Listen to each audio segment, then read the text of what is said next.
The Assembly will now hear an address by His Excellency Muhammad Shehbaz Sharif, Prime Minister of the Islamic Republic of Pakistan. I request protocol to escort His Excellency and invite him to address the Assembly.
Bismillahirrahmanirrahim. ليس البر أن تولوا وجوهكم قبل المشرق والمغرب ولكن البر من آمن بالله واليوم الآخر والملائكة والكتاب والنبيين وآتى المال على حبه ذوي القربى واليتامى والمساكين وابن السبيل والسائلين في الرقاب وأقام الصلاة وآتى الزكاة والمؤفون بعهدهم إذا عاهدوا والصابرين في البأساء والضراء وحين البأس أولئك الذين صدقوا وأولئك Those who believe in God are those who are on the side of good and not evil. Excellencies, ladies and gentlemen, Assalamu alaikum and a very good morning. I wish to congratulate Her Excellency Annalena Baerbock on assuming the presidency of the 80th session of the United Nations General Assembly. I also commend Secretary General Antonio Guterres for his bold leadership of the United Nations in testing times. Ladies and gentlemen, our world is more complex today than ever before.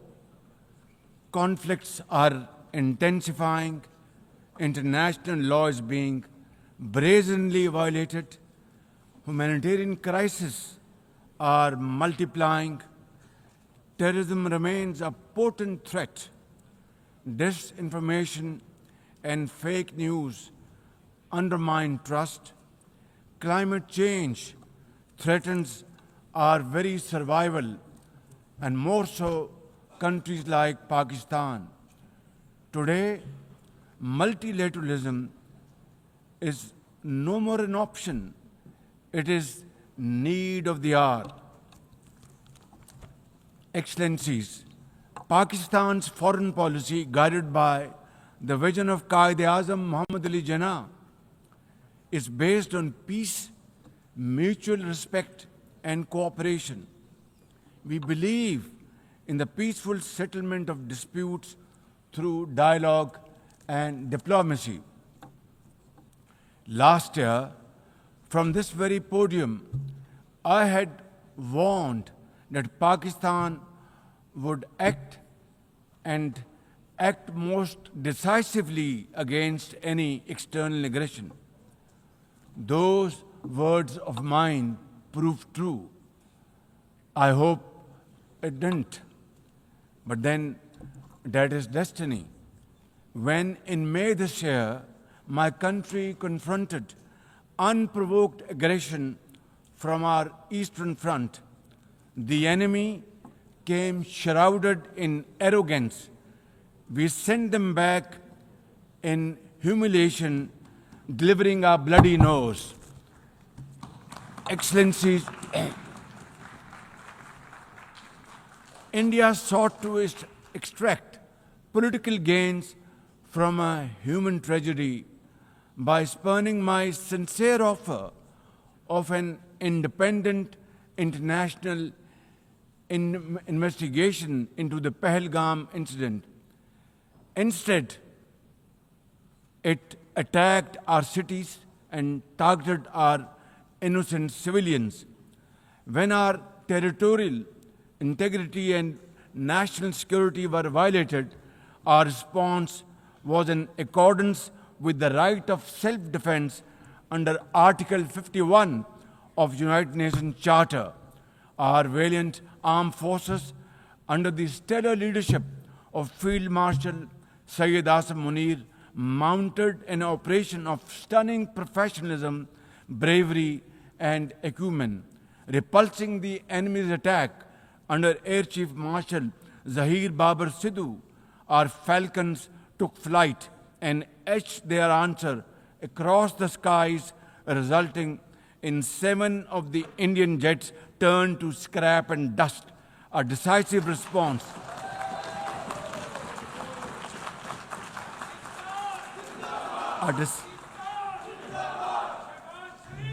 A decisive response to the aggressor that will echo through the annals of history.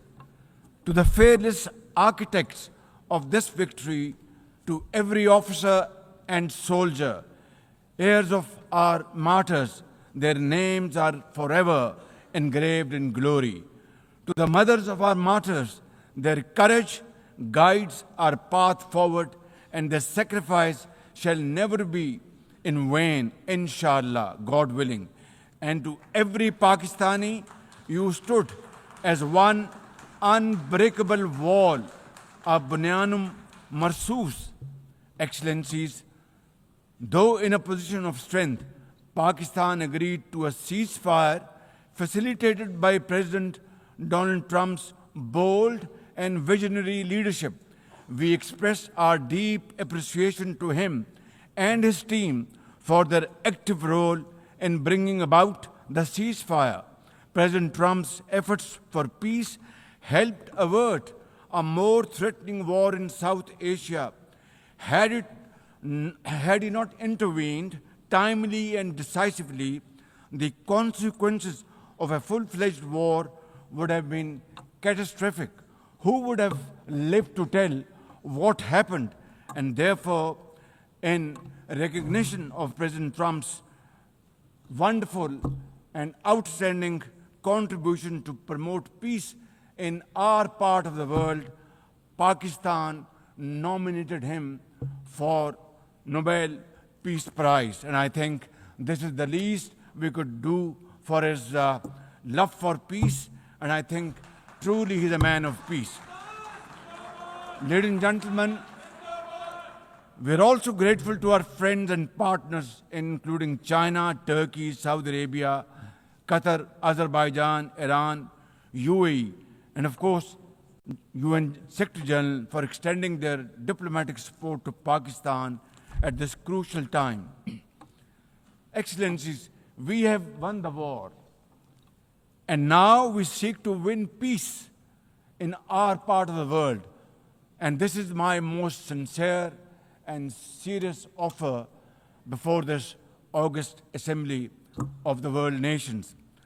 Pakistan stands ready for a composite, comprehensive, and result-oriented dialogue with India on all outstanding issues. South Asia requires, ladies and gentlemen, proactive rather than provocative leadership. India's unilateral and illegal attempt to hold the Indus Water Treaty in abeyance defies the provisions of the treaty itself, as well as the norms of international law. Pakistan has made it abundantly clear, and let there be no doubt once again in anybody's mind, as I said last year in this hall, from this podium, we will definitely and ardently defend, inshallah, the inseparable right of our 240 million people on these waters. To us, any violation of this Indus Treaty represents an act of war. Ladies and gentlemen, through this august House, I wish to assure the Kashmiri people that I stand with them, the people of Pakistan stand with them, and one day soon, inshallah, India's tyranny in Kashmir will come to a grinding halt. Kashmir will gain its fundamental right to self-determination through an impartial plebiscite under the auspices of this very organization, United Nations. Excellencies, the plight of the Palestinian people is one of the most heart-wrenching tragedies of our times. This prolonged injustice is a stain on the global conscience and our collective moral failure. For nearly 80 years, the Palestinians have courageously endured Israel's brutal occupation of their homeland.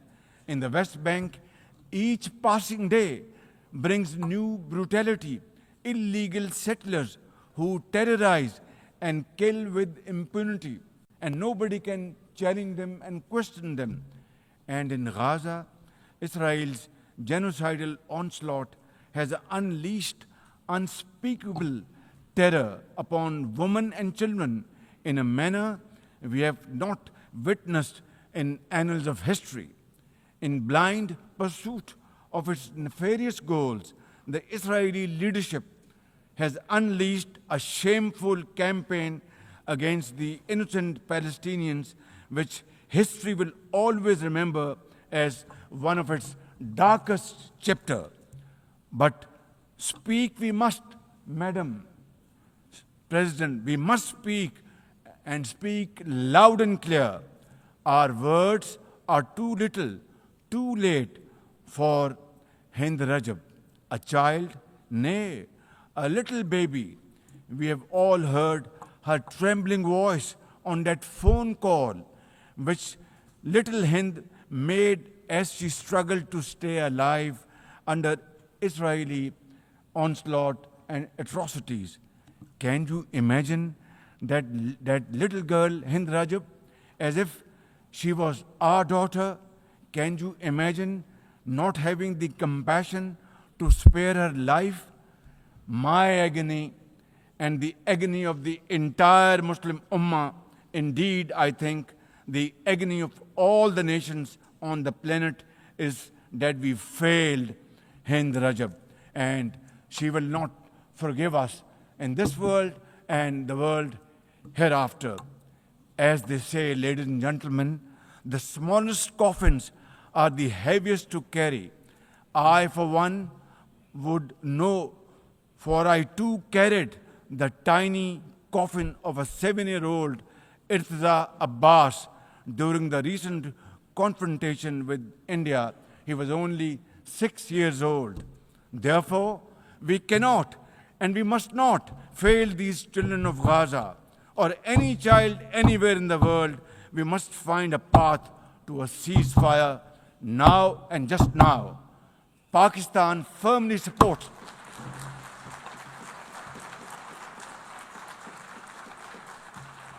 Ladies and gentlemen, Pakistan firmly supports the demand of the Palestinian people for the establishment of a sovereign Palestinian state with pre-1967 borders and 𝐑𝐞𝐥𝐚𝐭𝐢𝐨𝐬 Sharif as its capital. Palestine can no longer remain under Israeli shackles. It must be liberated, and liberated with full commitment and with full force.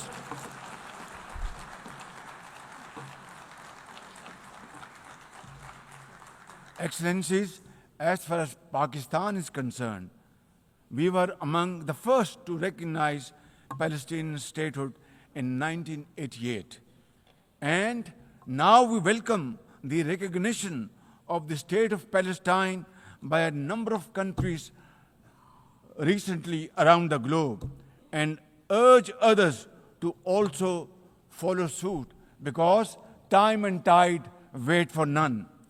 We are further grateful for President Trump's timely initiative to invite Arab Islamic states 3 days ago here in this building for a consultative session at the United Nations. And I was also part of that consultative process.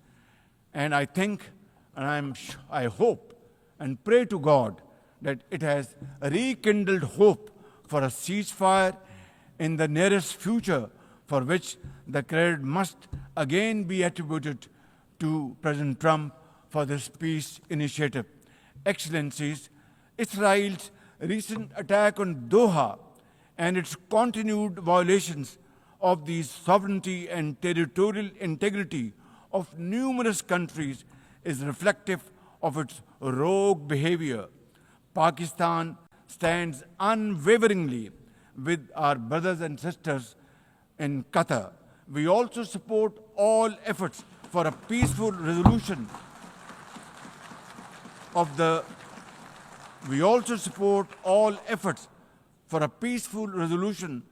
Ukraine conflict in line with the UN Charter to end human sufferings and global turmoil caused by this protracted war.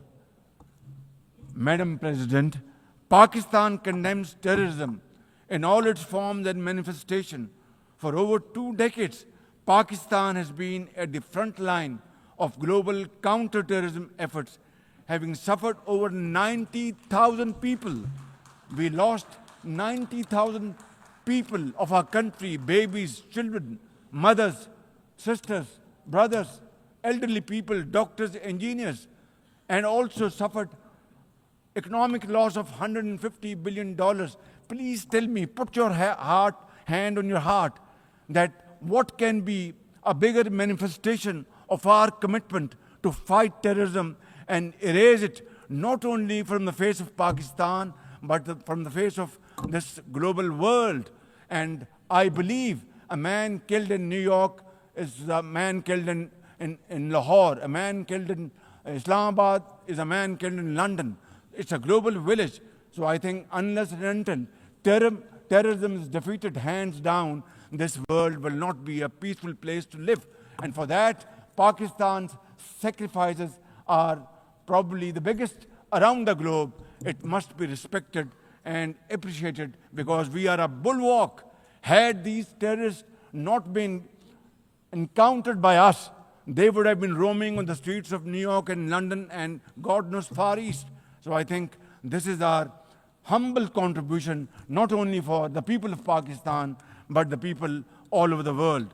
Today we face externally sponsored terrorism, particularly from foreign-funded groups such as the TTP, Fitna al-Khawarij, Fitna al-Hindustan, BLA, and its Majid Brigade.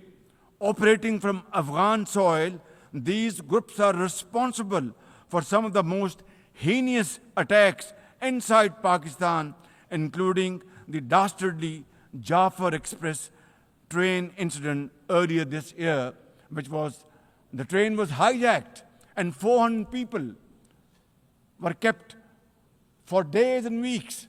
And mercifully, by Allah Almighty's grace, our armed forces and law enforcing agencies were able to recover them. Now, as an immediate neighbor and a brotherly country of Afghanistan, Pakistan has a direct stake in a peaceful Afghanistan. We believe that the key to development and prosperity lies in regional stability and connectivity. Pakistan continues to engage with all partners to extend humanitarian assistance, promote economic recovery, and encourage inclusive political framework in Afghanistan. The interim Afghan government must, however, uphold human rights, including women's rights. Above all, we expect that Afghan interim government to take effective action against terrorist groups and to ensure that Afghan soil is not used for terrorism against any country. Ladies and gentlemen, there must be no space for hate speech, discrimination, or violence against any person or against any religion. Hate-driven ideologies such as India's Hindutva-driven extremism pose a danger to the entire world. While there is growing recognition of the dangers posed by Islamophobia, the imperative of effectively combating this menace can hardly be overemphasized. Pakistan welcomes the appointment of a UN Special Envoy to combat this scourge. Ladies and gentlemen, while we are confronted with the climate crisis, it demands the most urgent collective action. In 2022, Pakistan faced massive floods of humongous proportions that caused huge losses amounting to $34 billion and many valuable lives lost. This year again, we are dealing with another mega flood with thousands of villages washed away from the face of the earth, millions of people displaced, more than 1,000 killed, and billions of dollars of crop, livestock, and property washed away, lost to flood waters. Our nation stands united in these testing times, and we are dealing with this natural calamity with remarkable resilience by the grace of God. I have declared a climate emergency to cope with this challenge. The catastrophic floods of 2022 and 2025 this year are glaring examples of loss and damage caused due to climate change.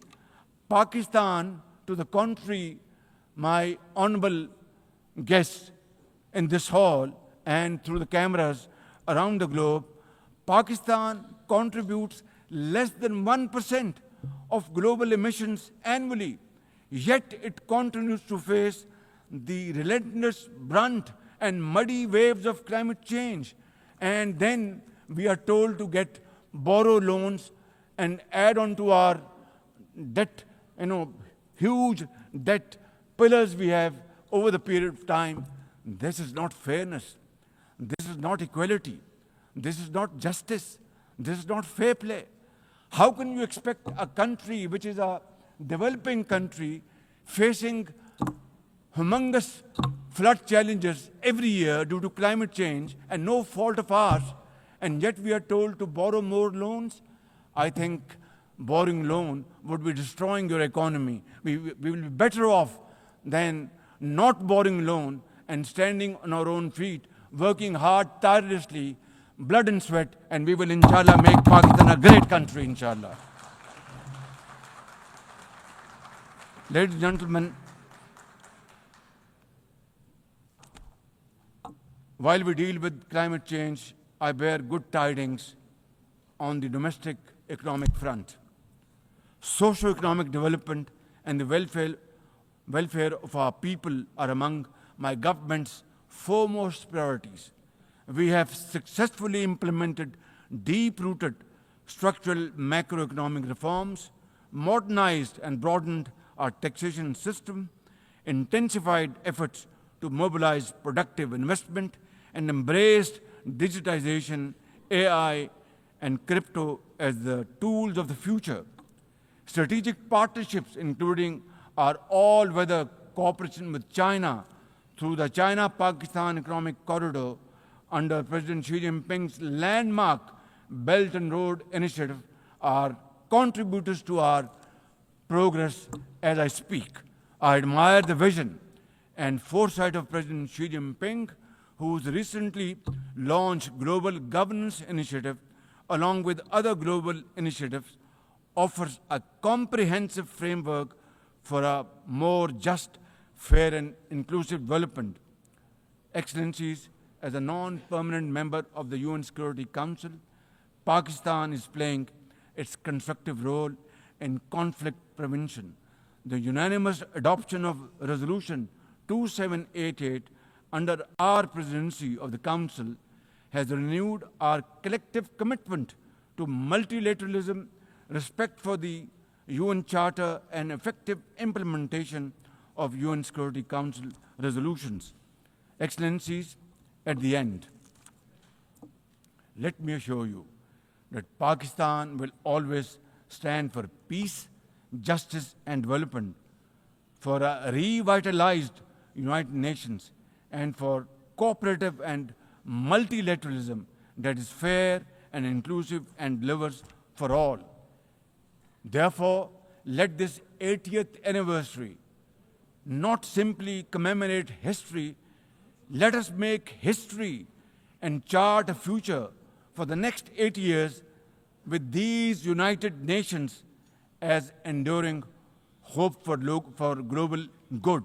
Let us truly strive to become better together. Thank you very much. United Nations, long live. God bless you.